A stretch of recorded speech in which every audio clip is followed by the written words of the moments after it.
মানুষের জন্ম থেকে নিয়ে মৃত্যু পর্যন্ত যা যা লাগবে, ব্যক্তিগত জীবন থেকে নিয়ে রাষ্ট্রীয় জীবন পর্যন্ত সব ইসলামে আছে। সুতরাং তুমি ইহুদি ধর্মে যাও কেন লাগিয়া? আমি তো সব জীবন ব্যবস্থা আমি ইসলামে রাখছি, তুমি ইহুদি ধর্মে যাও কেন? খ্রিস্টান ধর্মতে তুমি যাও কেন? তুমি হিন্দু ধর্মের কালচার পছন্দ করো কেন? ইসলামে কি কালচার নাই? আমি তো ইসলামকে পরিপূর্ণ করলাম। কিয়ামত পর্যন্ত যত মানুষ আসবে সকল মানুষের জীবন ব্যবস্থা একেবারে জন্ম থেকে নিয়ে মৃত্যু পর্যন্ত, ব্যক্তিগত জীবন থেকে নিয়ে রাষ্ট্রীয় জীবন পর্যন্ত সবকিছু পরিষ্কার ভাবেই আমি ইসলামে বর্ণনা করেছি। আল্লাহ তাআলা আমাদেরকে মুসলমান হিসাবে মুসলমানের ঘরে জন্ম দিয়েছেন। এটা কৃতজ্ঞতার বিষয়, এটা বড় আনন্দের বিষয় যে আল্লাহ আমাদেরকে মুসলমান বানাইয়া দুনিয়াতে পাঠাইছেন। এটা অত্যন্ত আনন্দের বিষয়। কারণ আল্লাহ যদি আমাদেরকে মশা বানাইয়া পাঠাইতেন, আমাদের কিছু করার ছিল? কিছু করার ছিল না। আমাদেরকে যদি আল্লাহ কীট পতঙ্গ বানাইতেন, এরকম হাঁস মুরগ বানাইয়া পাঠাইতেন, গরু ছাগল বানাইয়া পাঠাইতেন, তাহলে আমাদের কোনো কিছুর করার ছিল না। কথা ঠিক কিনা? আল্লাহ তাআলার কাছে আবদার ছাড়া, দোয়া মোনাজাত ছাড়াই যে আশরাফুল মাখলুকাত, সৃষ্টির সারা জীব মুসলমানের ঘরে আল্লাহ জন্ম দিয়েছেন, এটা আমাদের আনন্দের বিষয়। এই জন্য আবারও শুকরিয়া জানাই বলি আলহামদুলিল্লাহ। ভাইরা আমার, মুসলমানের ঘরে জন্ম নেওয়া, মুসলমান হওয়া, এটা যে একটা কৃতজ্ঞতার বিষয়, আনন্দের বিষয়। কেন? এর কারণ হলো মৃত্যুর পরে আখিরাতে যত সুসংবাদ আছে, যত সফলতা আছে, সমস্ত সফলতা আল্লাহ পাক রাখছেন ঈমানদার মুসলমানদের জন্য। কোন বেঈমান কাফেরদের জন্য কোন সুসংবাদ রাখেন নাই। আল্লাহ তাআলা জান্নাতের সুসংবাদ শুধুমাত্র ঈমানদার মুসলমানদের জন্য রাখছেন, কোন বেঈমান কাফেরদের জন্য রাখে নাই। কবর জান্নাতের বাগান হবে, শুধুমাত্র ঈমানদার মুসলমানদের কবর জান্নাতের বাগান হবে। কোন বেঈমান কাফেরের কবর জান্নাতের বাগান হবে না। হাসরের ময়দানে আল্লাহ পাকের আরশে আজিমের ছায়ার মধ্যে স্থান পাবে শুধুমাত্র ঈমানদার মুসলমান। কোন বেঈমান কাফের আল্লাহ পাকের আরশের ছায়ার মধ্যে স্থান পাবে না। পরকালে সকল সফলতা কাদের জন্য রাখছে বলেন? ঈমানদার মুসলমানদের জন্য সফলতা, অন্য কারোর জন্য নয়। ভাইরা আমার, আল্লাহ রাব্বুল আলামিন কুরআনুল কারীমের সূরা মুমিনুনের প্রথম আয়াতে আল্লাহ বলেন, কাদ আফলাহাল মুমিনুন। আল্লাহ বলেছেন যারা মুমিন, যারা মুসলমান, ওরা কামিয়াব হয়ে গেছে, এরা সফল, এরা সাকসেসফুল। বলে সুবহানাল্লাহ। আল্লাহ কাদেরকে সফল বলছেন? ঈমানদার মুসলমানকে সফল বলছেন। দুনিয়ার কোন রাজা বাদশাকে আল্লাহ সফল বলেননি। আল্লাহ দুনিয়ার কোন রাষ্ট্রপতি, প্রধানমন্ত্রীকে আল্লাহ সফল ব্যক্তি বলেন নাই। আল্লাহ তাআলা দুনিয়ার কোন সম্পদশালী ব্যক্তিকে কোরআনে কোথাও সফল বলেন নাই। আল্লাহ পাক সফল বলেছেন যে মানুষটা আল্লাহর প্রতি, পরকালের প্রতি ঈমান আনয়ন করেছে, এমন ঈমানদার মুসলমানকে আল্লাহ সফল বান্দা বলেছেন। বলে সুবহানাল্লাহ। এই আয়াত যখন নাযিল ছিল মক্কায়, তখন মক্কার কাফেররা এরা সর্বদিক থেকেই শক্তিশালী ছিল। মুসলমান ছিল দুর্বল, কাফেররা ছিল শক্তিশালী। অর্থের দিক থেকেও শক্তিশালী, অস্ত্রের দিক থেকেও মুসলমান শক্তিশালী, ব্যবসা বাণিজ্যের দিক থেকেও কাফেররা শক্তিশালী, সর্বদিক থেকে শক্তিশালী। আর মুসলমান ছিল তুলনামূলক দুর্বল, মুসলমান ছিল গরিব, মুসলমানের সংখ্যা ছিল কম, মুসলমানের অর্থ ছিল কম, মুসলমানদের অস্ত্র ছিল কম, ব্যবসা বাণিজ্য ছিল কম। অর্থাৎ সর্বদিক থেকেই মুসলমান ছিল দুর্বল, আর সবল ছিল কাফেররা। এই জন্য কাফেররা, মক্কার কাফের বেঈমানরা নিজেদেরকে সফল মনে করত, যে আমরা হইলাম দুনিয়ার মরল, আমরা হলাম সবচেয়ে সফল। আর যারা মুসলমান এরা ব্যর্থ জাতি, এরা গরিব জাতি, এরা তুচ্ছ জাতি, এরা নিম্ন জাতি, ওদের কোনো দাম নাই মনে করত। এখনো কিন্তু দুনিয়ার অনেক দেশ আছে যারা মুসলমানদেরকে ব্যর্থ জাতি মনে করে, গরিব জাতি মনে করে, এখনো কথাটা কিনা। আল্লাহ রাব্বুল আলামিন ওই সমস্ত বেঈমান কাফেরদের ধারণা ভুল প্রমাণের জন্য, তাদের ধারণা প্রত্যাখ্যান করার জন্য আল্লাহ তাআলা সূরা মুমিনুনের প্রথম নম্বর আয়াত নাযিল করলেন, কাদ আফলাহাল মুমিনুন। আল্লাহ বলেন, হে দুনিয়ার কাফেররা, তোদের ধারণা ভুল, তোদের ধারণা সম্পূর্ণ ভুল। যারা আমার প্রতি ঈমান আনয়ন করেছে, যারা আখিরাতের প্রতি ঈমান আনয়ন করেছে, যারা কবর হাসরের প্রতি ঈমান আনয়ন করেছে, এই সমস্ত মুসলমান, এই সমস্ত ঈমানদার তারাই হইল সফল। তাদের কোনো সফলতা নাই, তাদের ধারণা ভুল। মুসলমান গরিব হতে পারে, মুসলমান অর্থহীন হতে পারে, মুসলমান অশিক্ষিত হতে পারে, মুসলমান এরকম ভাবে দুর্বল হতে পারে, কিন্তু আল্লাহর কাছে দাম অনেক বেশি। কথা ঠিক কিনা? তাফসীরের কিতাবের মধ্যে আছে, একজন কাফের বাদশা, অতীতকালে একজন কাফের বাদশা একজন গরিব নিঃস্ব একজন মুসলমান সামনে পাইছে, তাকে জিজ্ঞাসা করতেছে, হে মুসলমান, তোমার মুখের দাড়ি উত্তম না আমার ছাগলের দাড়ি উত্তম, বলো তো? টিটকারি করে বলছিল বাদশা। ওই গরিব মুসলমান জবাবে বলেছে, হে বাদশা, আমি যদি ঈমানের সাথে ইন্তেকাল করতে পারি আর মরণের পরে যদি জান্নাতে যেতে পারি, তাহলে আমার এই দাড়ি আপনার ছাগলের দাড়ি কেন, আপনার বাদশাহীর চেয়ে আমার এক একটা দাড়ির দাম অনেক বেশি। আমি যদি ঈমানের সাথে মরিয়া বেহেশতে যেতে পারি, তাহলে আমার এক একটা দাড়ি আপনার ছাগল কেন, আপনার চেয়েও আমার দাড়ির দাম বেশি। আপনার বাদশাহী থেকেও আমার এক একটা দাড়ির দাম অনেক বেশি। বলে সুবহানাল্লাহ। আর হে বাদশা, আমি যদি ঈমানের সাথে মরতে না পারি, মৃত্যুর পর আমার ঠিকানা যদি জাহান্নাম হয়, তাহলে আমার দাড়ির চেয়ে আপনার ছাগলের দাড়ি অনেক উত্তম। শুধু আমার দাড়ি না, আমার চেয়েও আপনার ছাগলের দাম বেশি, আমার চেয়ে আপনার বাড়ির কুকুরের মর্যাদা অনেক বেশি, আমার চেয়ে আমি যদি কুফুরির সাথে মরণ হয়, ঈমানের সাথে মরণ না হয়, তাহলে আমার চেয়ে আপনার বাড়ির পাশে যে জঙ্গল আছে, এই হিংস্র প্রাণীগুলোর মর্যাদা আমার চেয়ে অনেক বেশি, আমার কোনো দাম নাই ব্যর্থ জীবনে। কি কারণ মুসলমান এমনই ভাবতে হবে। আসল সফলতা হলো মৃত্যুর পরে সফলতা। আপনি যদি জান্নাতি হতে পারেন, এটা হলো সফলতা। আর দুনিয়াতে আপনার অর্থের অভাব নাই, অস্ত্রের অভাব নাই, সম্পদের অভাব নাই, সন্তানের অভাব নাই, কিন্তু মরণটা হয়েছে বেঈমানের সাথে, কবরটা হয়েছে জাহান্নামের কন্দ। আপনার অনন্ত অসীম কাল আপনার অন্ধকার জাহান্নামের ঘরে থাকতে হবে। এটা হলো সবচেয়ে ব্যর্থ জীবন। কথা ঠিক কিনা? এই জন্য বলেন, আল্লাহ পাক সফলতা কার জন্য রাখছেন বলেন? ঈমানদার মুসলমানদের জন্য আল্লাহ তাআলা রাখছেন। তবে নামমাত্র মুমিন মুসলমান হলেই তো না, প্রকৃত মুসলমান হতে হবে। প্রকৃত মুসলমান হতে হলে পরিশ্রম করতে হবে, অর্জন করতে হবে। শুধুমাত্র নাম রাখলেই প্রকৃত মুসলমান হওয়া যায় না। আব্দুর রহিম, আব্দুর রহমান নাম রাখলেই মুসলমান হওয়া যায় না। যেমনি ভাবে ডাক্তারের ঘরে জন্ম নিলেই ডাক্তার হওয়া যায় না, ঠিক তেমনি ভাবে মুসলমানের ঘরে জন্ম নিলেই মুসলমান হওয়া যায় না। ইঞ্জিনিয়ারের ঘরে জন্ম নিলেই যেমনি ভাবে ইঞ্জিনিয়ার হওয়া যায় না, ঠিক তেমনি ভাবে মুসলমানের ঘরে জন্ম নিলেই মুসলমান হওয়া যায় না। মুসলমান হতে হয়, মুসলমানই অর্জন করতে হয়।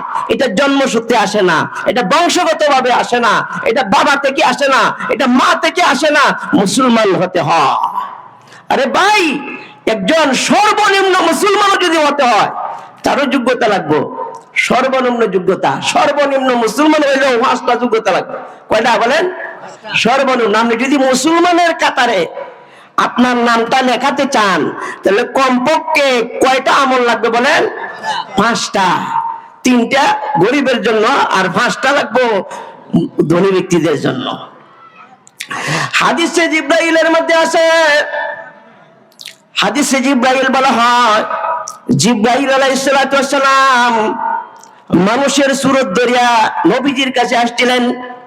নবীজি সাহাবায়ে কেরামকে নিয়ে কথা বলতেছিলেন। এমন সময় জিব্রাইল আলাইহিস সালাম মানুষের সুরত ধরে নবীর কাছে আসলেন। তখন সুরতটা জিব্রাইলের কেমন ছিল?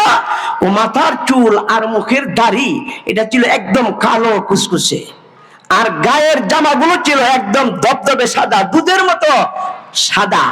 উনি মানুষের সুরত ধরিয়া নবীজির সামনে বসলেন, নবীজির হাঁটুর সাথে হাঁটু লাগাইয়া বসতেন, নবীর উরাতের মধ্যে হাতগুলো রাখিয়া এরপরে নবীজিকে প্রশ্ন করতেছেন।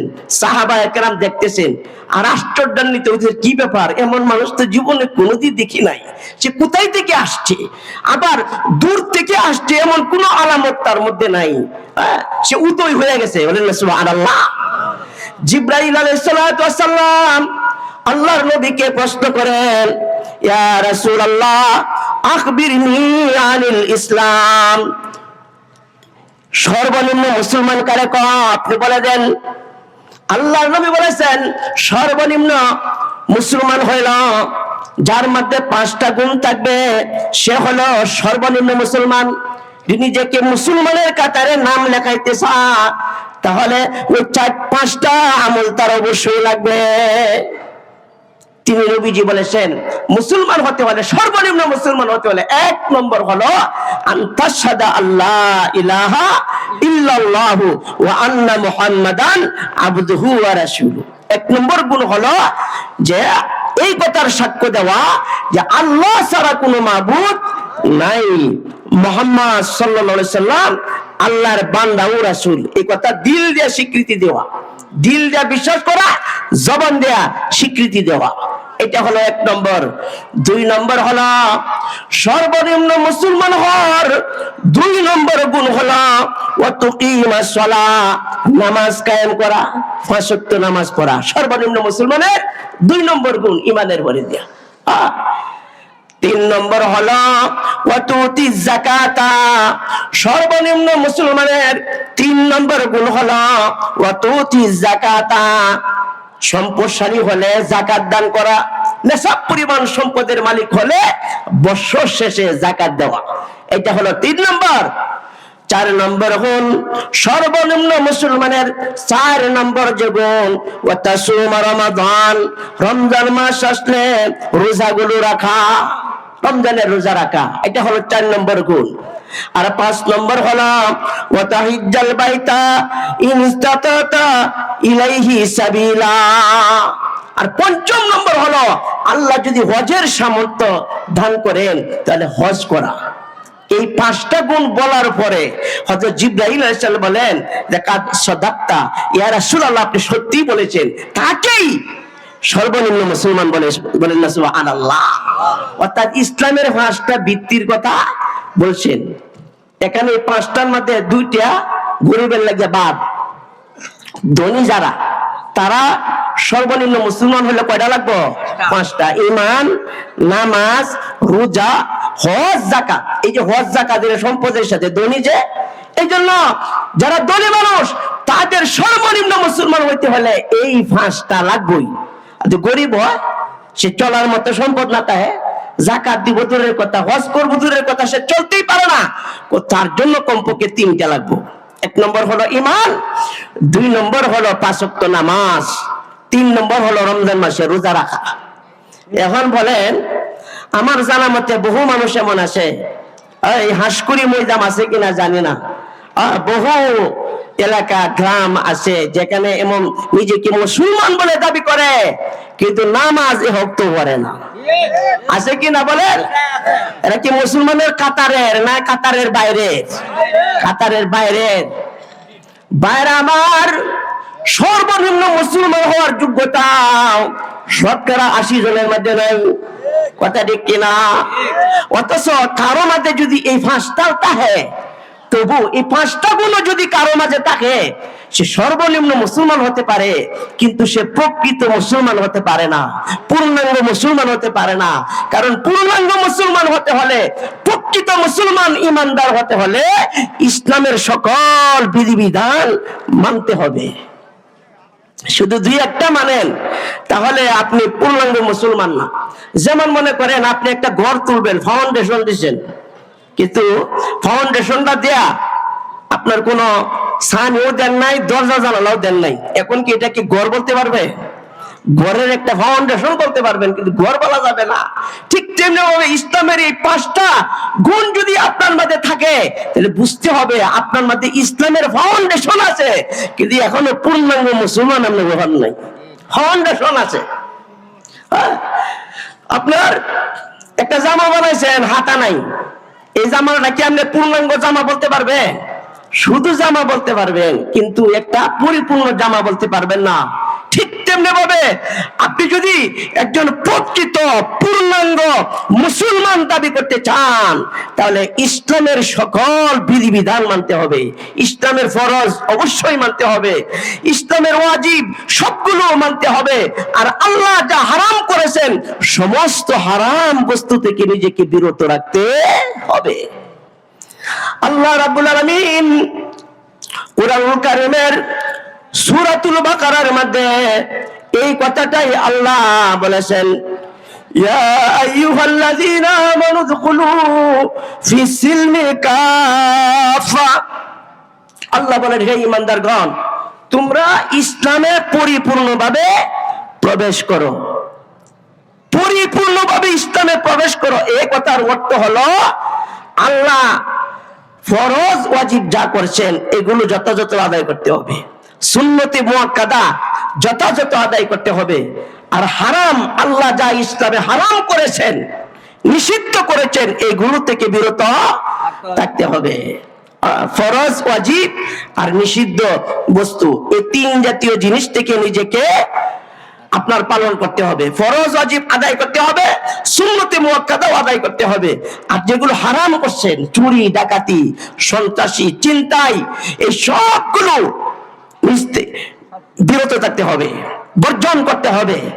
যখন আপনি এই ইসলামের সকল ফরজ আর সকল ওয়াজিব মানবেন আর হারাম জিনিস বর্জন করবেন, তাহলে আপনি একজন পূর্ণাঙ্গ ইমানদার মুসলমান। মরবেন আর বেহেশতে যাবেন, মরবেন আর কবরে যাবেন, আপনার কবর জান্নাতের বাগান হবে। বলেন না সুবহানাল্লাহ। ভাইরা আমার, কেউ যদি আংশিক মানে, ইসলামের কিছু মানে আর কিছু যদি না মানে, এমন যদি হয় আংশিক, তাহলে তার ব্যাপারে ইসলাম কি বলে? যে মানুষটা ইসলামের কিছু মানে আর কিছু মানে না, সে দুনিয়াতেও লাঞ্ছনার শিকার হবে, আখিরাতেও লাঞ্ছনার শিকার হবে। এমন আছে কিনা? বহু মুসলমান দেখবেন মসজিদেও যায়, আবার দুর্গা পূজার মধ্যেও যায়, আছে কিনা? বহু মুসলমান এমন আছে, ওয়াজের মাহফিলেও আসে, আবার যাত্রা গানের মধ্যেও যায়। দুমাসলা আছে কিনা? আংশিক, অর্থাৎ ইসলামের কিছু কিছু মানে আর কিছু কিছু অন-ইসলামিক কার্যকলাপ করে। তার সম্পর্কে আল্লাহ বলেছেন তার লাঞ্ছনা দুনিয়াতেও হবে, আখিরাতেও হবে। আল্লাহ পাক সূরাতুল বাকারার 85 নম্বর আয়াতে আল্লাহ বলেছেন, আফাতুমিনুনা বিবাযিল কিতাবি ওয়া তাকফুরুনা বিবায فما جزاء من يفعل ذلك منكم إلا خزي في الحياة الدنيا ويوم القيامة يردون إلى أشد العذاب। আল্লাহ পাক বলেছেন, তোমরা কি ইসলামের কিছু জিনিস বিশ্বাস করো আর কিছু জিনিস অস্বীকার করো, এমনকি কিছু মানো আর কিছু অস্বীকার যাও, এমন যারা করো, স্মরণ রাখো, ফামা জাযাউ মান ইয়াফআলু যালিকা মিনকুম ইল্লা খিযয়ুন ফিল হায়াতিদ দুনিয়া। যারা এমন করে তাদের জন্য দুনিয়াতে হলো লাঞ্ছনা, খিযয়ুন ফিল হায়াতিদ দুনিয়া, দুনিয়াতে পাবে লাঞ্ছনা, অপদস্থতা। আর ওয়ায়ুরাদ্দুনা ইলা ওয়া ইয়াউমাল কিয়ামাতি ইউরাদ্দুনা ইলা আশাদ্দিল আযাব, আর কিয়ামতের দিন তাকে কঠিন আযাবের দিকে ফিরিয়ে দেওয়া হবে। এই জন্য কি কন, কিছু ইসলাম আর কিছু অন-ইসলামিক হলে এটা বিপদ। আপনি যদি একটা সাপ অর্ধেকটা বাইরে থাকে আর অর্ধেকটা যদি আপনার গর্তের ভিতরে থাকে, এটা বিপদ না? হ্যাঁ, এটা বিপদ। অর্ধেক কিনোটাই ঠিক না। আপনি খাবার অর্ধেকটা খাইছেন, অর্ধেকটা রাখিয়ে দিয়েছেন, কি করুন? এটা সমস্যা না? জামা অর্ধেকটা সিলাই করছেন আর অর্ধেকটা আপনি সিলাই ছাড়া, এটা বিপদ না? এই জন্য কিছু ইসলাম আর কিছু ইহুদি, হিন্দু, বৌদ্ধ, খ্রিস্টানদের কালচার আপনি অনুসরণ করেন, তাহলে আপনি পূর্ণাঙ্গ ইসলামিক হতে পারবেন না, আল্লাহর কাছে গ্রহণযোগ্য বান্দা হতে পারবেন না। ভাইরা আমার, আব্দুল্লাহ ইবনে সালাম একজন সাহাবী, যিনি প্রথম ইহুদি পণ্ডিত ছিলেন, ইহুদি বড় আলেম ছিলেন আব্দুল্লাহ ইবনে সালাম। তিনি যখন ইসলাম গ্রহণ করলেন তখন ইসলামের সকল বিধিবিধান পালন করা শুরু করলেন। ইসলামের সব নামাজ, রোজা, হজ, যাকাত, সব ইসলামের সকল বিধিবিধান পালন করা শুরু করলেন। শুধুমাত্র এই ইহুদি ধর্মের দুইটা বিষয়কে ইসলাম গ্রহণ করার পরে যাও উনি সম্মান করতে লাগলেন। এক নম্বর হল, ইসলাম গ্রহণ করার পরে জুম্মার দিন, শুক্রবার দিন জুম্মার নামাজ পড়ে, আর শনিবার হইলে আবার, শনিবার হলো ইহুদিদের সাপ্তাহিক ইবাদতের দিবস, শনিবার হইলে ইহুদিদের সাথে চলে যেতেন। আবার উটের গোশত ইসলামে হালাল আর ইহুদি ধর্মে হলো হারাম। আব্দুল্লাহ ইবনে সালাম ইসলাম গ্রহণ করার পরে উটের গোশত থেকে উনি বিরত থাকেন। কেন? যে ইসলামে হালাল হলো, ইহুদি ধর্মে তো হারাম। এই জন্য উনি উটের গোশত না খাইয়া উনি এই ইহুদি ধর্মের যে মাসালাটা, এটাকে সম্মান দিতে লাগলেন। এই দুইটা সমস্যা ওনার মধ্যে ছিল ইসলাম গ্রহণ করার পরে। একটা হলো সাপ্তাহিক ঈদের দিন, ইহুদিদের ইবাদতের দিন হলো আপনার শনিবার, এই শনিবার দিন উনি ওইখানে চলে যেতেন আর উটের গোশত থেকে বিরত থাকতেন। এটা আল্লাহ জানেন কিনা বলেন? আল্লাহ পাক জানেন। আল্লাহ পাক সাথে সাথে আয়াত নাযিল করে দিয়েছেন, ইয়া আইয়ুহাল্লাযীনা আমানু দুখুলু ফিস-সিলমি কাফা। উনাকে কেন্দ্র করে এই আয়াত, যে হে ঈমানদারগণ, যারা ঈমান আনছো তোমরা ইসলামে পরিপূর্ণভাবে প্রবেশ করো। এমন করিও না যে ইসলামের কিছু মানো আবার ইহুদিদের কিছু কালচার তুমি অনুসরণ করো, খ্রিস্টানদের কিছু সভ্যতা তুমি অনুসরণ করো, হিন্দুদের কিছু কালচার সংস্কৃতি তুমি অনুসরণ করো, এমন যেন না হয়। ইহুদি খ্রিস্টানদের কিছু বিষয় যদি পছন্দ করেন, তাদের লেবাস পোশাক যদি পছন্দ করেন, তাদের কৃষ্টি কালচার যদি আপনি পছন্দ করেন, তাদের সভ্যতা যদি আপনি পছন্দ করেন, আবার আপনি নামাজও পড়েন, রোজাও আপনি রাখেন, তো আল্লাহ পাক আপনার এই ইবাদত আল্লাহ মঞ্জুর করবেন না। ইসলাম তো এমন না যে ইসলামের অভাব আছে, কৃষ্টি কালচারের অভাব আছে। আল্লাহ বলেছেন আমি দিন তো পূর্ণ করলাম।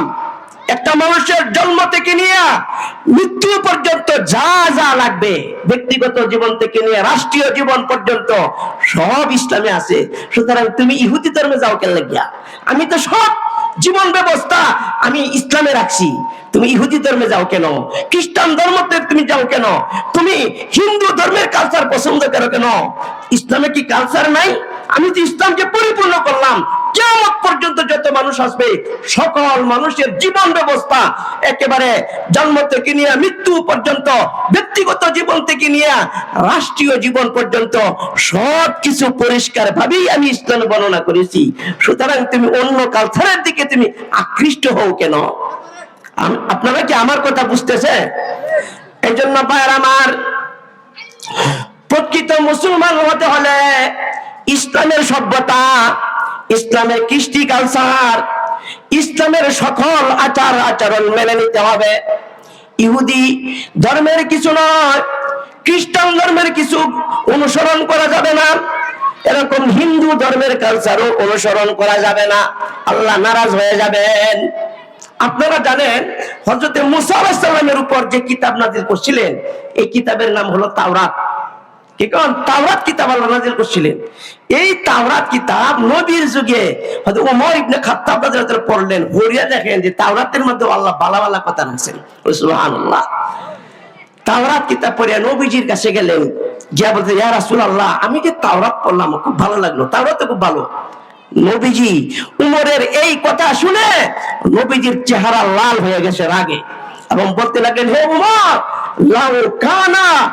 লাউ কানা হাইয়া মুসা লাত্তাবানি, আজকে যদি মুসা বেঁচে থাকতো তাহলে মুসাও তার তাওরাত বাদ দিয়া আমার উপরে ঈমান আনতো এবং এই কোরআনের বিধান সে মেনে নিত। কথা বুঝছেন? তাওরাত কার বাণী? আল্লাহর বাণী না? আল্লাহর বাণী। আল্লাহর বাণী উমর ইবনে খাত্তাব রাদিয়াল্লাহু তাআলা আনহু পড়িয়া নবীর কাছে বলছেন, এতেও নবীজি নারাজ। অথচ এটি ভালো কালচার, সকল বিধিবিধান এখানে আসে। কিন্তু যদি ইহুদিদের এই কালচারটা হওয়ার কারণে, ইহুদিদের কিতাব হওয়ার কারণে আল্লাহর রাসূল যদি নারাজ হন, তাহলে যেগুলো তাদের মানব রচিত কালচার আছে, ইহুদি খ্রিস্টান তাদের যেগুলো নিজেদের রচিত, নিজেদের মন গড়া যত সভ্যতা আছে, সংস্কৃতি আছে, তাদের যত পোশাক আশাক আছে, যত আচার আচরণ আছে, এগুলো আমাদের জন্য কেমনে বৈধ হবে? আপনারা কি আমার কথা বুঝতেছেন? এই জন্য ভাইয়ের আমার, পূর্ণাঙ্গ মুমিন হওয়া ছাড়া আল্লাহ পাক আমাদেরকে জান্নাত দিবেন না। পূর্ণাঙ্গ প্রকৃত মুসলমান হওয়া ব্যতীত পরকালে সফল হওয়া যাবে না। তাহলে আমরা কি প্রকৃত মুসলমান হতে রাজি আছি? কারা কারা রাজি আছে? হাতটা তুলে দেবে। আল্লাহ তুমি কবুল করো, আমি এখন প্রকৃত মুসলমান হওয়ার আমল আপনাদেরকে বলে দিই। প্রকৃত মুসলমান হতে হলে, পূর্ণাঙ্গ মুসলমান হতে হলে ইসলামের 5 প্রকার বিধান মেনে নিতে হবে। কত প্রকার? ইসলামের যত বিধি বিধান আছে, আল্লাহ পাকের সমস্ত বিধানগুলো 5 ভাগে বিভক্ত।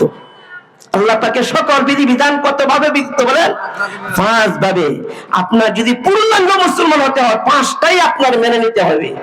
যদি আপনি একটা মানেন, 4টা বাদ দেন, তাহলে আপনি মুসলমান 5 ভাগের 1 ভাগ।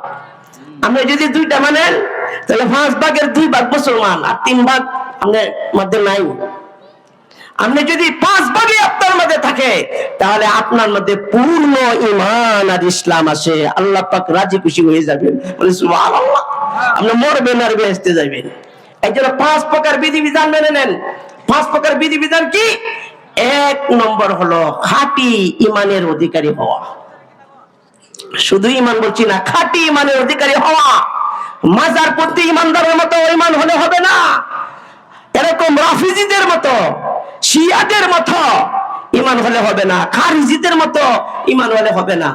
আহলুস সুন্নাহ ওয়াল জামাতের যে আকীদা আছে, এই আহলুস সুন্নাহ ওয়াল জামাতের আকীদায় আপনার বিশ্বাসী হতে হবে। আহলুস সুন্নাহর ঈমানটা কি?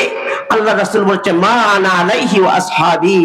আল্লাহ রাসূল, আমি এবং আমার সাহাবীরা যে মত এবং পথ, যে আদর্শ পছন্দ করেছি, আমি এবং আমার সাহাবীরা এর উপরে যারা থাকবে, তারাই হলো আহলুস সুন্নাহ ওয়াল জামাতের অধিকারী। বলে সুবহানাল্লাহ।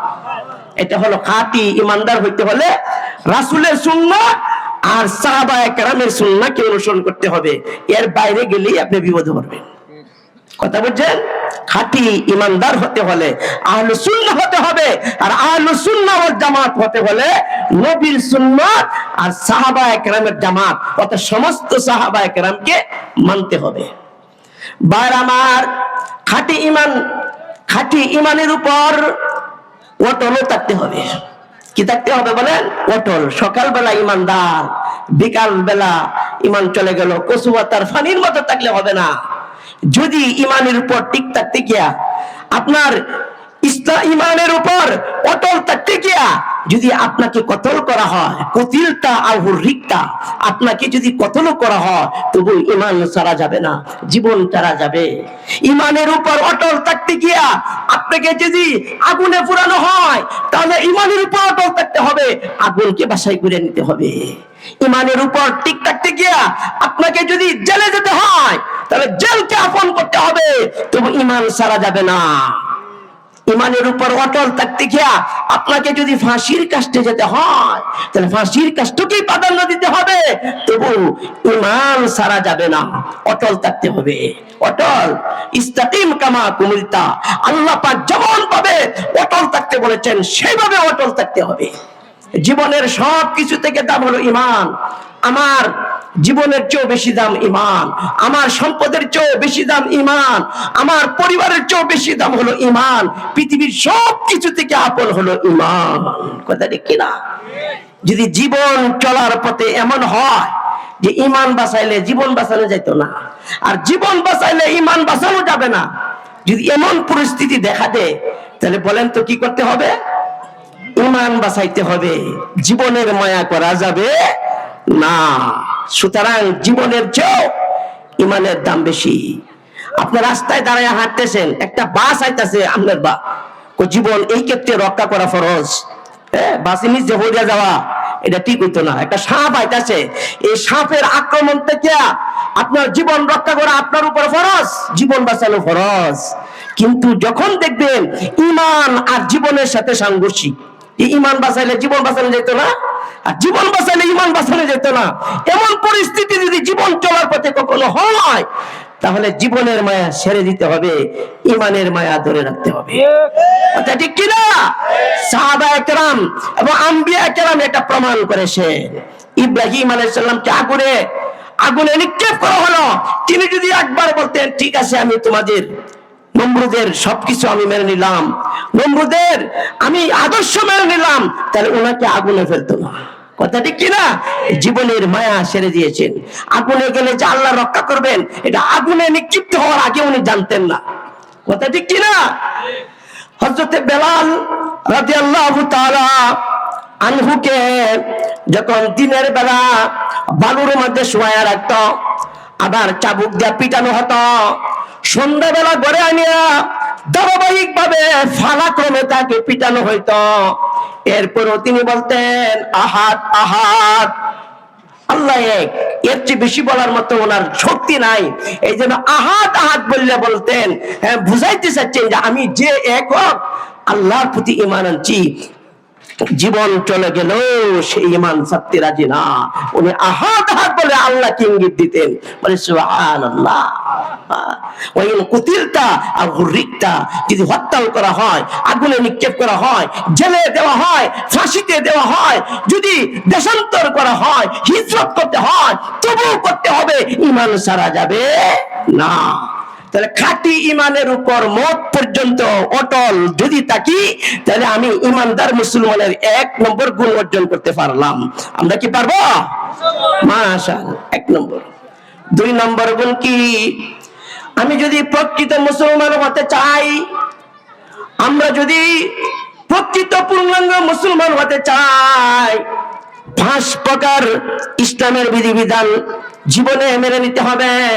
তার মধ্যে 1 নম্বর হলো খাঁটি ইমানের উপর মত পর্যন্ত অটল থাকা। আর 2 নম্বর গুণ কি? 2 নম্বর গুণ হলো ইমানের পাশাপাশি ইবাদত পালন করা। 2 নম্বর গুণ কি? আল্লাহ পাকের ইবাদত করা। ভাই আমার, প্রকৃত মুসলমানের 5টা গুণ থাকতে হবে। 1 নম্বর গুণ হলো ইমানের গুণ, 2 নম্বর গুণ হলো ইবাদতের গুণ। আপনার মধ্যে নামাজ থাকতে হবে, রোজা থাকতে হবে, হজ থাকতে হবে, হালাল হারাম মানতে হবে। আল্লাহ পাকের যত ইবাদত আছে এগুলো কি করতে হবে? পালন করতে হবে। বিশেষ করিয়া ইবাদতের মধ্যে যেগুলো ফরজ, এগুলো আগে অগ্রাধিকার দেওয়া লাগবে। আপনারা কি আমার কথা শুনতেছেন? এদিকে মনোযোগী হন। আমি সাবজেক্ট ভিত্তিক আলোচনা করি, আপনারা যদি মনোযোগ ছুটে যান তাহলে বুঝবেন না। ভাইরা আমার, প্রকৃত মুসলমানের 5টা গুণ লাগবে। 1 নম্বর হলো খাঁটি ইমানের উপর মত পর্যন্ত অটল থাকা।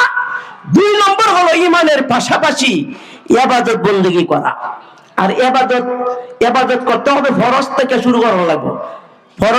ফরজ নামাজ, ফরজ রোজা, ফরজ কামাই, যত ফরজিয়ত এবং ওয়াজিব আছে এগুলো আগে পালন করা লাগবে। এখন আপনার নামে ফরজ নামাজ আপনি পড়েন না, কিন্তু প্রত্যেকদিন তাহাজ্জুদের নামাজের লাগে পাগল। এমন তাহাজ্জুদ গুজারের আল্লাহর কাছে কোনো দরকার নেই। কারণ তাহাজ্জুদের নামাজ কি না, এটা ফরজ না, ফজিলত আছে কিন্তু ফরজ না। আল্লাহ যেগুলো ফরজ করছেন এগুলো পড়িয়া ফরজ আদায় করার পরে যদি আপনার মন চায় তাহলে আপনি জিকির করেন, আপনি তাহাজ্জুদ করেন, আপনি কোরআন তেলাওয়াত করেন, অসুবিধা নাই। নফলের দিকে আস্তে আস্তে যাবেন, কিন্তু ফরজ থেকে ইবাদত শুরু হবে। কারণ হাসরের ময়দানে আল্লাহ তাআলা হিসাব নেবেন প্রথম নফলের না, কি কোন ফরজের হিসাব নেবেন। ফরজের ঘাটতি দেখা দিলে এরপরে আল্লাহ দেখবে যে এই বান্দা ফরজের পাশাপাশি নফল আদায় করছে কিনা। কথা বুঝছেন? ফরজ নামাজের মধ্যে ফরজ নামাজ আপনি পড়ছেন দুনিয়াতে, এর ফরজ ত্রুটি পড়ার মতো পড়া হয়েছে না, তখন আল্লাহ দেখবো যে এই বান্দা কি ফরজ নামাজের পাশাপাশি তাহাজ্জুদ পড়ছে কিনা, আওয়াবিল হচ্ছে কিনা। এই নফল টাইম নেয়া ফরজের ঘাটতি আল্লাহ পূরণ করবেন। বলেন না সুবহানাল্লাহ। এই জন্য ফরজ ইবাদত অবশ্যই পালন করতে হবে, আর আল্লাহর নিষিদ্ধ বস্তু থেকে বিরত থাকতে হবে। নিষিদ্ধ জিনিস কি? চুরি করা নিষেধ, ডাকাতি করা নিষেধ, চিন্তাই করা নিষেধ, সন্ত্রাসী করা, চাঁদাবাজি করা নিষেধ, কি কোন মদ পান করা নিষেধ, জিনা করা নিষেধ। এই যত নিষিদ্ধ বস্তু আছে এগুলো থেকে বিরত থাকাও ইবাদতের অন্তর্ভুক্ত। আপনি শুধু ফরজ পড়েন, আল্লাহ পাকের ইবাদত করেন, ফরজ নামাজ রোজা এগুলো পালন করেন, নিষিদ্ধ বস্তু থেকে যদি বিরত না থাকেন তাহলেও আল্লাহ পাক আপনাকে কবুল করবে না। একদিকে আল্লাহ যা আদেশ করছেন তাও পালন করতে হবে, যা নিষেধ করছেন তা থেকেও বিরত থাকতে হবে। এটা হলো 2 নম্বর গুণ। কথা বুঝছেন? একটা ফরজ যদি ছুটে আপনার মধ্যে, একটা ফরজ, তাহলে এই একটা ফরজ ছুটার কারণে কোটি কোটি বছর জাহান্নামের আগুনে থাকতে। যেমন একটা উদাহরণ দিই, আপনি খুব ভালো মানুষ, খুব আদর্শ মানুষ, আপনার জনপ্রিয়তা আকাশ চুম্বি, ডাক দিলে হাজার হাজার লক্ষ লক্ষ মানুষ হয়ে যা, কিন্তু আপনি নামাজ পড়েন না। কি কারণ? সব ভালো গুণ আছে, শুধু নামাজের গুণটা নাই। তাহলে কি পরিমাণ শাস্তি হইব? আল্লাহর নবী বলেছেন, মান তারাকাস সালাতা আমিদান উলকিয়া ফিন্নার ফি 80 হুকবা। আল্লাহর নবী বলেছেন, কেউ যদি ইচ্ছাকৃতভাবে এক ওয়াক্ত নামাজ ছেড়ে দেয়, ইচ্ছাকৃতভাবে, ইচ্ছা না, অসুস্থ হয়ে গেছে, মাজুর হয়ে গেছে, কোথাও সফরে গেছে গাড়ির মধ্যে, এটা অসুবিধা নাই গিয়া, কিন্তু ইচ্ছাকৃতভাবে কেউ যদি এক ওয়াক্ত নামাজ ছেড়ে দেয়, আল্লাহর নবী বলেছেন 80 ফি হুকবা, তাকে 80 হুকবার জন্য জাহান্নামে নিক্ষেপ করা হইব। 80 হুকবার পরিমাণটা কত? এক হুকবার পরিমাণ হলো 2,88,00,000 বছর জাহান্নামে যাওয়া লাগবে। 80 দিয়ে পূরণ করলে দুনিয়ার কোনো ক্যালকুলেটর দিত না। আরে বাদ দেন, 79 হুকবা বাদ দেন, এক হুকবার জন্য যদি এক ওয়াক্ত নামাজের জন্য ইচ্ছাকৃতভাবে এক ওয়াক্ত নামাজ ছেড়ে দেওয়ার কারণে যদি এক হুকবা 80 বাদ দেন, 2,88,00,000 বছর এক ওয়াক্ত নামাজ ছেড়ে দেওয়ার কারণে জাহান্নামে থাকতে হয়। তাহলে আপনি যে 20 বছর ধরে নামাজ পড়েন না, আপনি কি দশা হিসাব করে দেখেন। আপনি যে এত ভালো মানুষ, শুধু নামাজের গুণটা নাই গিয়া, আপনি নিজের হিসাব নিজে করেন, আপনার বয়স 50 হয়ে গেছে, এখনো আপনি নামাজ পড়েন না, তাহলে আপনি কত দিনের জন্য জাহান্নামে হয়ে আছেন, আপনার দাম হিসাব করে দেখবেন। কথা বুঝাতে পারছি? এই জন্য ঈমানের পাশাপাশি একজন প্রকৃত মুসলমান হতে হলে ঈমানের পাশাপাশি 2 নম্বর গুণ হলো তার ইবাদত গুজার হতে হবে, আর ইবাদত শুরু করতে হবে ফরজ ওয়াজিব থেকে। আমি কি বুঝাইতাম বললাম? 2 নম্বর গুণ। ভাইরা আমার, প্রকৃত মুসলমান হতে হলে, পূর্ণাঙ্গ মুসলমান হতে হলে 5টা গুণ লাগবে। 1 নম্বর হলো ঈমানের গুণ, 2 নম্বর হলো ইবাদতের গুণ, 3 নম্বর হলো মুআমালাতের গুণ। মুআমালাত ঠিক তাহলে লাগবে। মুআমালাত মানে কি? লেনদেন, লওয়া দেওয়া, জীবনের যত লেনদেন করবে লওয়া দেওয়া হবে, সব ঠিক থাকতে হইব। লওয়া দেওয়া মানে বেচা কিনা, বিবাহ শাদী, ক্রয় বিক্রয়, ব্যবসা বাণিজ্য, অর্থাৎ যা আদান প্রদান হয় এটার নাম কি? লেনদেন বৈধ হতে হবে। অর্থাৎ বান্দার হক আদায় করতে হবে। আপনার ঈমান আছে, আপনার ইবাদত আছে, নামাজ রোজা সব ঠিক আছে, কিন্তু আপনার লেনদেন ভালো না। মানুষের হক আপনি আদায় করেন না, মানুষের ঋণ আপনি দেন না, আপনি ভাইয়ের হক আটকে রাখছেন, বোনের ওয়ারিশ আপনি আটকায় রাখছেন, আপনি প্রতিবেশীকে আপনি কষ্ট দেন, মানুষের জমি দখল করে রাখছেন, কিন্তু এমনিতে আপনি হাজী সাহেব হজ করে আগের কাতারে নামাজ পড়েন। এই ইবাদতের কোনো মূল্য নাই যতক্ষণ পর্যন্ত আপনি মুআমালাত ঠিক না হবে। মুআমালাত মানে কি? বান্দার হক। আপনার ঈমান আছে, নামাজ রোজা হজ যাকাত আছে, এতে আপনি আল্লাহর হক আদায় করতেছেন। আল্লাহর হকের পাশাপাশি বান্দার হকও আদায় করতে হবে। ইবাদত হলো 2 প্রকার। কিছু ইবাদত হলো হকুল্লাহ, যেগুলো আল্লাহর সাথে জড়িত, যেমন নামাজ রোজা হজ যাকাত, এটি হলো হকুল্লাহ মানে আল্লাহর সাথে জড়িত। আর কিছু ইবাদত আছে বান্দার সাথে জড়িত, যেমন আছে পিতামাতার হক, আত্মীয় স্বজনের হক, সন্তানের হক, বিবির হক, প্রতিবেশীর হক, আত্মীয় স্বজনের হক, এগুলো আদায় করতে হবে। যে মানুষটা ঈমানও আছে, ইবাদতও আছে, নামাজও পড়ে, দাওয়াত তাবলীগের কাজ করে, হজও করেছে, কিন্তু বান্দার হক যথাযথ আদায় করে না, মানুষের পাওনা আদায় করে না, মানুষের ঋণ আদায় করে না, ভাই বোনের ওয়ারিশ আটকায় রাখে, মানুষের জমি দখল করে রাখে, আইল কাটতে জমি বাড়ায় রাখে। এমন আছে কিনা? কাটিং মাস্টার আছে কিনা? হ্যাঁ, কাটিং মাস্টার তুমি পূজা দিয়া কাটিয়া এক কাটারে দেড় বানায় আলা, হ্যাঁ, আবার মসজিদে একবারে সামনের কাতারে। আরে ভাইরা আমার, আল্লাহকে খুশি করতে হলে মুআমালাত ভালো হতে হবে, লেনদেন ঠিক থাকতে হবে। হাদিস শরীফের মধ্যে আছে, আল্লাহ রাসূল সাল্লাল্লাহু আলাইহি ওয়াসাল্লাম একদিন এইভাবে কথা বলতেছিলেন, সাহাবা একরামকে প্রশ্ন করেন, হে আমার সাহাবীরা, আতাদরুনা মাল মুফলিস, তোমরা কি জানো সবচেয়ে গরিব মানুষকে? নিশ্চয় কে গরিব কে? সাহাবা একরাম বললেন, ইয়া রাসূলুল্লাহ, আল মুফলিসু মান লাহু দিরহামুন লাহু ওয়ালা মাতা। ইয়া রাসূলুল্লাহ, যার টাকা নাই পয়সা নাই সেই তো গরিব মানুষ। যার টাকার মতো ঘর নাই, চলার মতো সম্পদ নাই, সেই হলো সবচেয়ে গরিব মানুষ। কেউ বলতে লাগলো, ইয়া রাসূলুল্লাহ, যে মানুষটার হাত নাই পাও নাই সেই হলো সবচেয়ে গরিব মানুষ। যে ভিক্ষা করে খাওয়া পর নির্ভরশীল সেই হলো গরিব মানুষ। নবীজি বলেছেন, না না না, সে গরিব নয়। যার টাকা নাই পয়সা নাই, বাড়ি নাই সম্পদ নাই, অর্থ নাই সম্পদ নাই, হাত নাই পাও নাই, ভিক্ষা করে রাখা, সে প্রকৃত গরিব নয়। নবীজি বলেছেন, আমার উম্মতের মধ্যে সেই হলো সবচেয়ে গরিব মানুষ। রাসূল বলেছেন, আমার উম্মতের মধ্যে সবচেয়ে গরিব মানুষ হলো সেই যে দুনিয়াতে অনেক নামাজ আদায় করেছে, রোজা পালন করেছে, অনেক যাকাত আদায় করেছে, কয়েকবার হজ করেছে। এইভাবে ইবাদত দুনিয়াতে করতে করতে ইবাদতের সমস্ত ইবাদতের নেকি, পাহাড় পরিমাণ নেকি নিয়ে হাশরের ময়দানে উপস্থিত হয়েছে।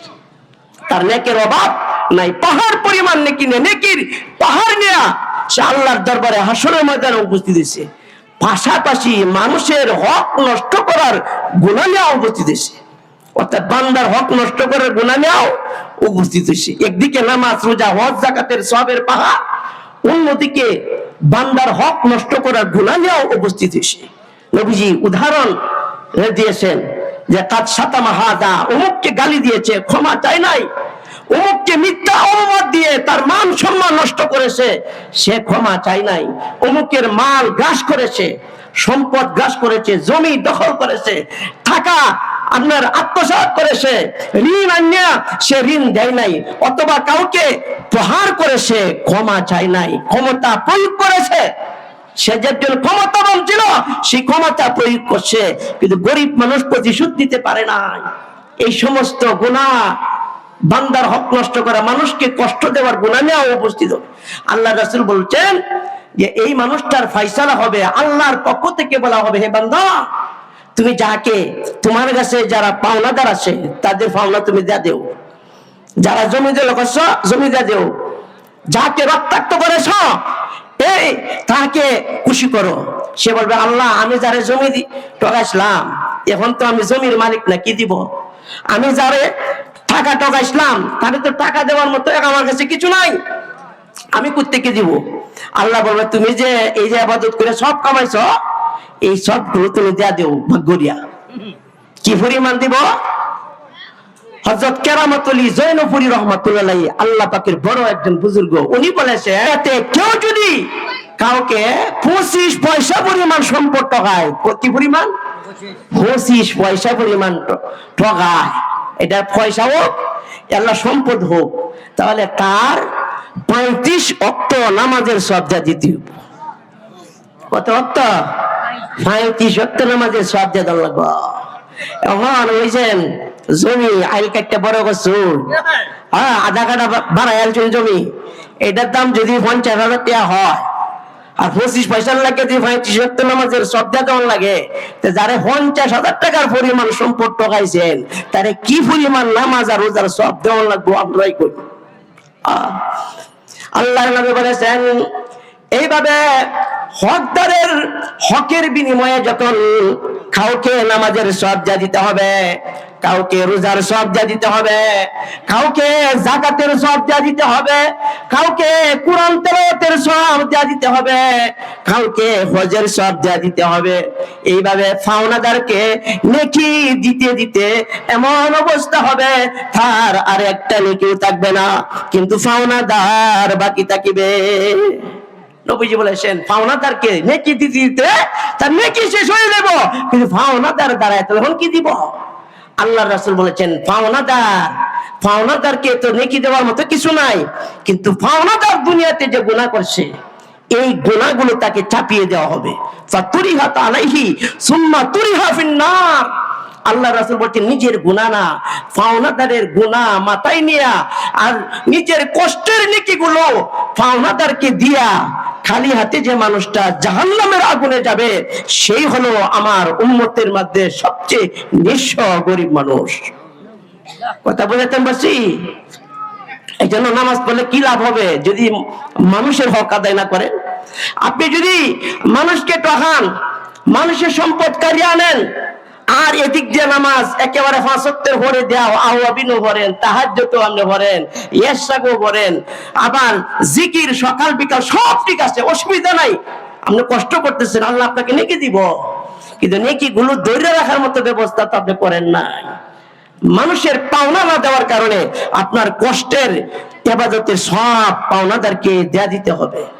এই জন্য ভাইরা আমার, কষ্টের ইবাদতের সব ধরে রাখার মাধ্যম হইল বান্দার হক আদায় করা। আপনি মাছ মারতে গেছেন, কিন্তু মাছ তো উঠেই, কিন্তু যে সুফার মধ্যে আপনি মাছ রাখেন এই সুফার তলা নাই। আচ্ছা কোন সারাদিন মাছ মারলে কি একটা মাছ নিয়ে আপনি ঘরে ফিরতে পারবে?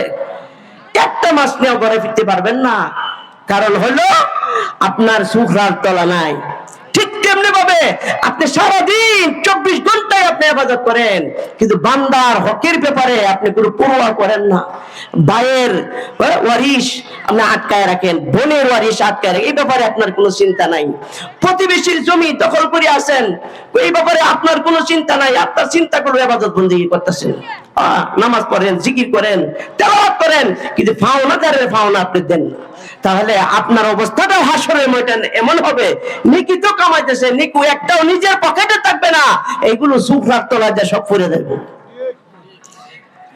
এই জন্য কবি বলেছেন কুওয়াতেনে কেনাদারি বদমকুন বরউজুদে কুসতমে হদমকুন। কবি বলেছেন নেকের কাজ যত বেশি, যত করো অসুবিধা, কম করলেও অসুবিধা নাই, তবে সাবধান, মানুষের উপর জুলুম করো না, মানুষের উপর আঘাত দিও না, মানুষের হক নষ্ট করিও না। কারণ মানুষের হক নষ্ট করিয়া তুমি যদি বিরাট বড় বুজুর্গ সাজ, লাভ তো নাই, এটি তো দেয়া দিতে হবে মানুষে। কথা বুঝাতে পারছি? এই জন্য ভাইরা আমার, খাঁটি মুসলমান হতে হলে, পূর্ণাঙ্গ মুসলমান হতে হলে, প্রকৃত মুসলমান হতে হলে 1 নম্বর খাঁটি ঈমানের অধিকারী হতে হবে, 2 নম্বর ইবাদত পালন করতে হবে, 3 নম্বর বান্দার হক আদায় করতে হবে। বান্দার হকের হিসাবটা খুব সিরিয়াস। এই জন্য সমস্ত আম্বিয়া একরাম, সাহাবা একরাম, বুজুর্গারে দ্বীন তারা সবচেয়ে বেশি সতর্ক রয়েছেন, বান্দার হকের ব্যাপারে সতর্ক রয়েছে। এই জন্য ভাইরা আমার, জাহান্নামে যাওয়ার জন্য বান্দার হক বেশি নষ্ট করার দরকার নাই। সামান্য একটা জিনিস যদি হয়, মানুষের সামান্য একটা জিনিস, নবীজি বলেছে শিরাকুম আও শিরাকানে মিনান নার, একটা জুতার ফিতা পরিমাণ সম্পদ যদি কাউকে ঠকায়, আল্লাহ রাসূল বলেছেন এই জুতার ফিতাটার কারণে তার জাহান্নামে যেতে হবে। একটা জুতা, স্যান্ডেলের জুতার ফিতার দাম আর কতটুকু হইতে পারে? এই জন্য ভাইরা আমার, বান্দার হকের ব্যাপারে ঈমান, ইবাদত আর হলো মুআমালাত, মানে বান্দার হক ঠিক রাখতে হবে। কয়টা গুণ লাগবে প্রকৃত মুসলমান হইলে মনে আছে আপনাদের? 5টা গুণ লাগবে।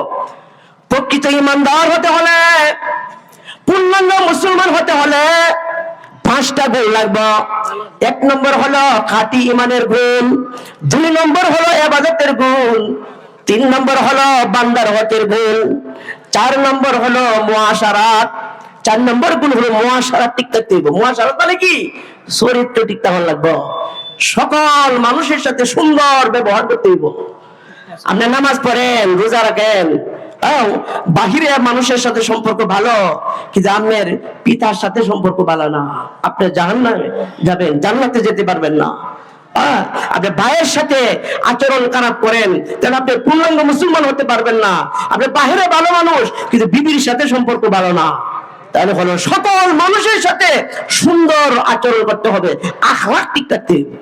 এখন আখলাকটা কি শুনে, ইসলামে সৎ অসৎ চরিত্র তো সবটাই অগ্রহণযোগ্য। সৎ চরিত্র যেটা, সৎ চরিত্র, প্রশংসনীয় চরিত্র 3 প্রকার। কত প্রকার বলেন? 3 প্রকার। প্রশংসিত চরিত্র 3 প্রকার মুসলমানের জন্য। একটা মনে করেন নিম্নমানের, একটা মধ্যম প্রকারের, একটা হলো সর্বোচ্চ। আখলাক 3 প্রকার। যেমন ইংরেজি একটা শব্দ আছে good, good, better, best. Good যেটা ভালো, কি কন? আর এটা হচ্ছে যেটা বেশি ভালো, এটা কি কয়? বেটার। আর যেটা সর্বোচ্চ ভালো, এটা ইংরেজিতে কি বলে? বেস্ট। Good, better, best. তাহলে ভালো কত প্রকার হয়েছে? 3 প্রকার। ঠিক তেমনি ভাবে ভালো ব্যবহারও 3 প্রকার। একজন মুসলমান 3 প্রকারের মধ্যে জীবন চলার পথে যে কোনো একটা অনুসরণ করবে, কিন্তু এই 3টার বাহিরে তার অনুসরণ করার কোনো সুবিধা নাই। 3টার বাহিরে অসৎ চরিত্র, খারাপ মানুষ, এই 3টার বাহিরে যে থাকবে। এই 3টা আখলাক কি কি? 1 নম্বর হলো আখলাকে হাসানা, 2 নম্বর হলো আখলাকে কারিমা, 3 নম্বর হলো আখলাকে আজিমা। হাসানা, কারিমা, আজিমা, এই আখলাক সর্বোচ্চ আখলাক, মানে উত্তম চরিত্র, ভালো চরিত্র 3 প্রকার। প্রথমটা হলো হাসানা, আখলাকে হাসানা। হাসানা কারে কো? ইংরেজি গুড, এটা গুড। হাসানা মানে কি? সমব্যবহার। সমব্যবহার কি? আমি আপনাকে সালাম দিলাম, আপনিও আমাকে সালাম দিলেন। আপনি আমাকে একটা কিল দিয়েছেন, আমিও আপনাকে একটা কিল দিলাম, এটা সমব্যবহার। আপনাকে আমি একটা আঘাত দিয়েছি, আপনি আমাকে একটা আঘাত দিতে পারবেন, ততটুকু আঘাত দেওয়ার চেয়ে বেশি না। আমি আপনাকে একটা থাপ্পড় দিয়েছি, আপনিও একটা থাপ্পড় সম পরিমাণ দিতে পারবেন, কিন্তু 3টা দেওয়ার অনুমতি নাই। কথা বুঝতে পারছি? আমি আপনাকে 1 টাকা দিয়ে সাহায্য করছি, আপনিও আমাকে 1 টাকা দিয়ে সাহায্য করলেন, সমব্যবহার। আমিও সালাম দিলাম, আপনিও সালাম দিলেন, আমিও কষ্ট দিলাম, আপনিও কষ্ট দিলেন। এটা হলো সর্বনিম্ন ব্যবহার মুসলমানের। এটার নাম হলো আখলাকে হাসানা। মনে থাকবে তো? সমব্যবহার, এটা হলো সর্বনিম্ন। এর চেয়ে উত্তম যেটা, এটার নাম হলো আখলাকে কারিমা। আখলাকে কারিমা হলো বেটার। গুডের চেয়ে উত্তম কি? বেটার। এই বেটার হলো আখলাকে কারিমা। আখলাকে কারিমা কি? এটা হলো আপনাকে একজন আঘাত দিয়েছে, ওই আঘাতের প্রতিশোধ না নিয়ে আপনি ক্ষমা করে দিলেন। আপনাকে কিল দিছে, আপনি দেন নাই, ঠিক আছে ভাই যাও, বুঝলেন না? আপনাকে কষ্ট দিছে, আপনি কষ্ট দিতে রাজি না, আপনি হজম করছেন, ধৈর্য ধরছেন, এটার নাম হলো আখলাকে কারিমা। প্রতিশোধ, জালেমের জুলুমের প্রতিশোধ না নেয়া, মাফ করে দেওয়া, নীরব থাকা, ধৈর্য ধরা, এটা হলো আখলাকে কারিমা। এই 2 নম্বর ব্যবহার যদি কেউ করে, তাহলে তার পক্ষ থেকে আল্লাহ পাকের রহমতের ফেরেশতা সাহায্য করবে, বলে সুবহানাল্লাহ।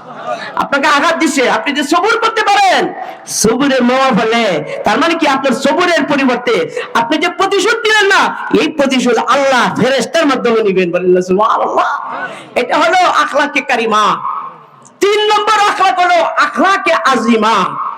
আখলাকে আজিমা কারে কো? এটা হলো সর্বোচ্চ মহৎ চরিত্র। এটা হলো আঘাত পাওয়ার পরেও উল্টা উপকার করা।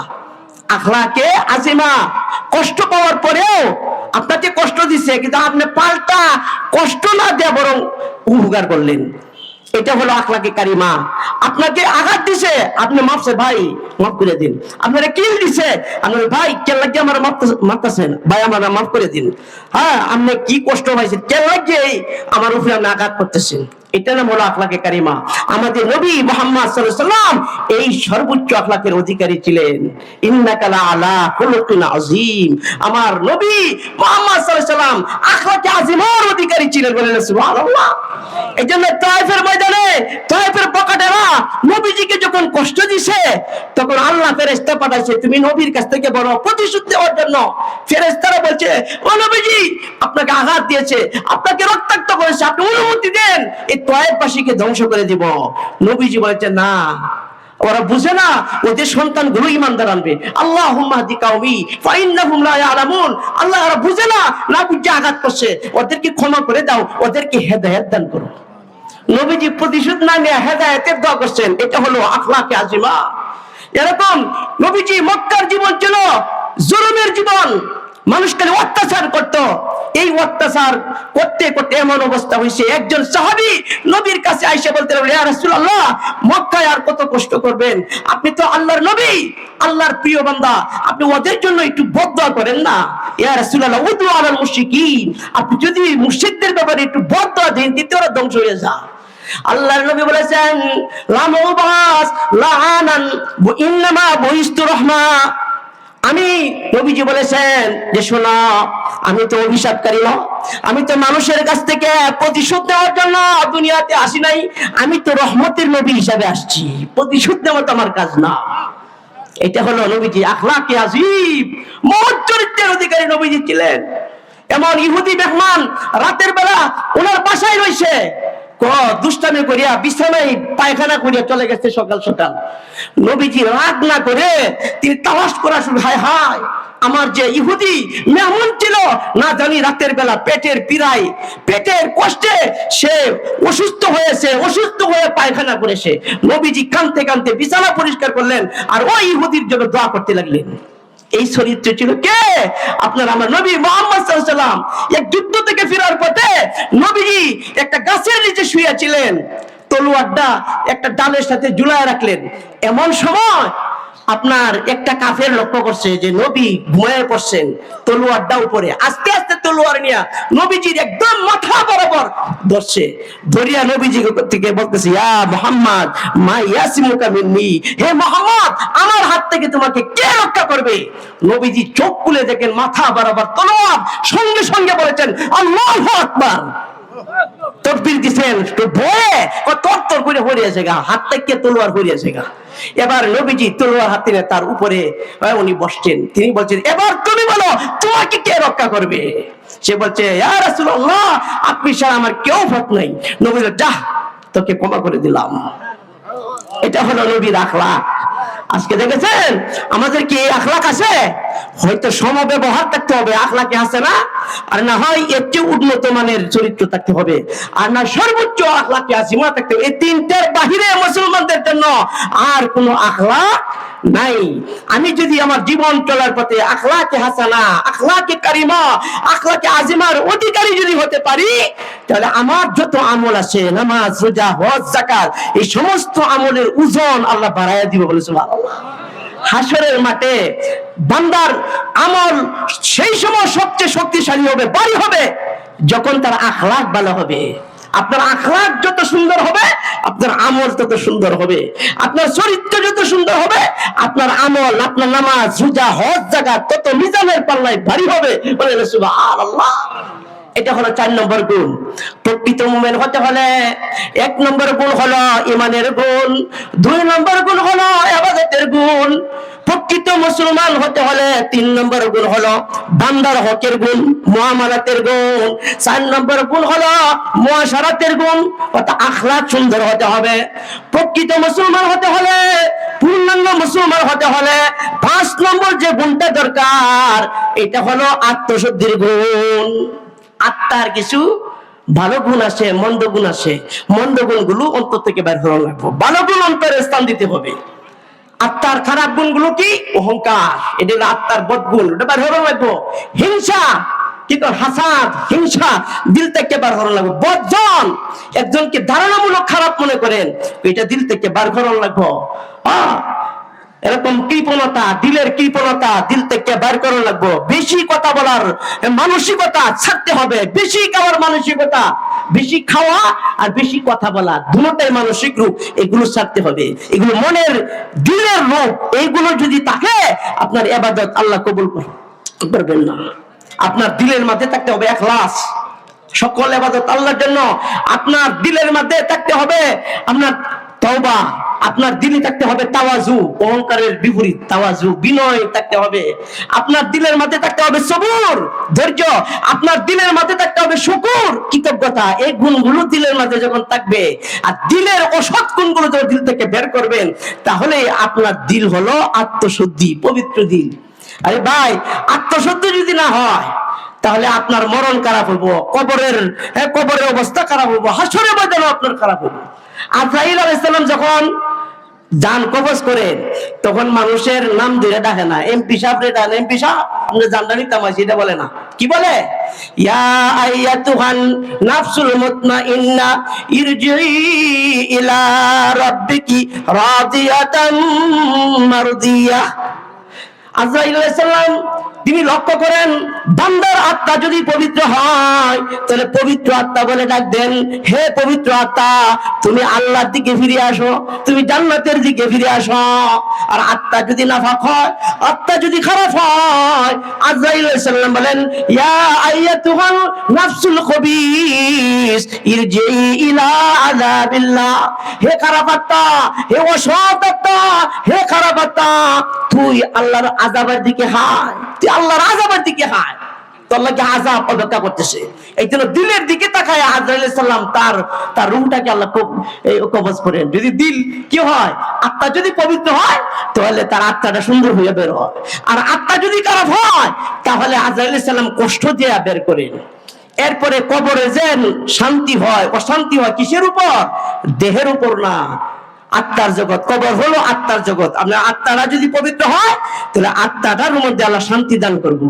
আর আত্মা যদি খারাপ হয়, এই অসৎ গুণ থাকে, কিবির থাকে, অহংকার থাকে, হাসাদ যদি আপনার দিলের মধ্যে থাকে, দুনিয়ার লোভ থাকে, পদমর্যাদার লোভ যদি থাকে, টাকার লোভ যদি থাকে, সম্পদের লোভ যদি থাকে, এরকম পচা গুণ নিয়ে যদি মরেন তাহলে ওই দিলের মধ্যে আল্লাহ তাআলা অশান্তি শাস্তি আল্লাহ তাআলা দান করবো আত্মার মধ্যে। এই জন্য আমরা আত্মার মাগফিরাত কামনা করি, কারণ দেহের মাগফিরাত না, আত্মার মাগফিরাত কামনা করি। এই জন্য আত্মশুদ্ধি আমরা দরকার আছে কিনা? আত্মশুদ্ধির জন্য দাওয়াত এবং তাবলীগ এবং যারা হক্কানি উলামায়ে কেরাম তাদের সাথে যাওয়া, হকপন্থী উলামায়ের কাছে যদি আমি যাওয়া আশা করি, তাদের সাথে সম্পর্ক রাখি, তাদের কথা যদি শুনি, আল্লাহ আমার আত্মাকে আল্লাহ পবিত্র করে দিব। কয়টা বললাম বলেন? প্রকৃত ইমানদার হওয়ার জন্য কয়টা গুণ দরকার? 5টা। 1 নম্বর হলো খাঁটি ইমানের সাথে মোট পর্যন্ত অটল থাকা। 2 নম্বর হলো ফরজ ওয়াজিব যত ইবাদত আছে এগুলো আঁকড়ে ধরে রাখা। 3 নম্বর হলো ইবাদতের পাশাপাশি বান্দার হক আদায় করা, মুআমালাত ঠিক করা। 4 নম্বর হলো পাশাপাশি চরিত্র সুন্দর করতে হবে। 5 নম্বর হলো আত্মশুদ্ধি, আমার আত্মাটাকে পবিত্র করতে হবে। আপনার আমার মাঝে যখন এই 5টা গুণ থাকবে, এই 5টা গুণ যদি আমি অর্জন করতে পারি, খোদার কসম আমি আল্লাহর কাছে প্রকৃত ইমানদার হতে পারবো। আমার মরতে দেরি হবে, আমার কবর জান্নাতের বাগান হতে দেরি হবে না। বলে সুবহানাল্লাহ। আমার কবর হাসর সব জায়গায় আল্লাহ পাক আমার নাজাতের জন্য জিম্মাদারি নিয়ে যাবেন। বলে সুবহানাল্লাহ। আমরা কি জীবন চলার পথে এই 5টা গুণ অর্জন করতে আমরা রাজি আছি? কারা কারা রাজি আছি? একটু হাতটা তুলে দেখায়। আল্লাহ তুমি আমাদের জীবন চলার পথে মোট পর্যন্ত এই 5টি গুণ চলার, 5টি গুণ অর্জন করার এবং 5টি গুণের উপর চলার সবাইকে তুমি তৌফিক দান করো। সবাই বলে আমিন।